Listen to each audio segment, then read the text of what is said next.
You know the story, so I'm not going to go through it. But God created you good. You know Genesis. God created you good. In fact, that only made it through the first 2 chapters, though. By chapter 3, you fell from it. By chapter 3, we were ostracized from God because we disobeyed Him.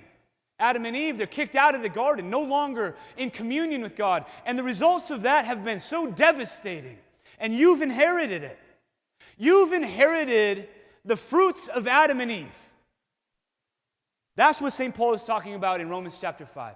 Because of what Adam and Eve have done, the entire human race has found itself in a situation that is no longer capable of being in union with God.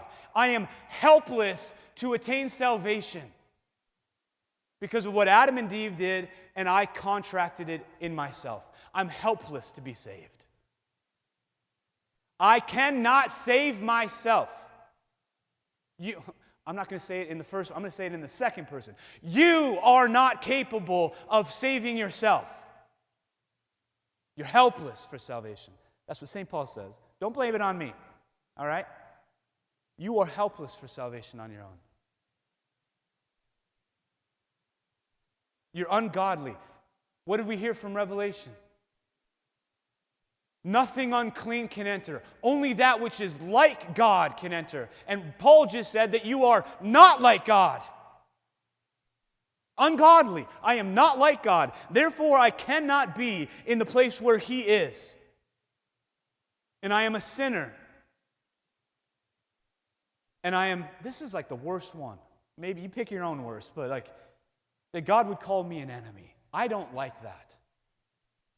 I do not like that the Bible says that God calls me an enemy. But guess what? I'm not in charge. I don't get to write what God says about me. He does. And He says that I'm an enemy of Him because of what I've done. And He says it about you. You're like, I don't think this is actually in the Bible, sir. I haven't heard this kind of bad news before. Romans chapter 5. I'm sorry if you haven't heard it.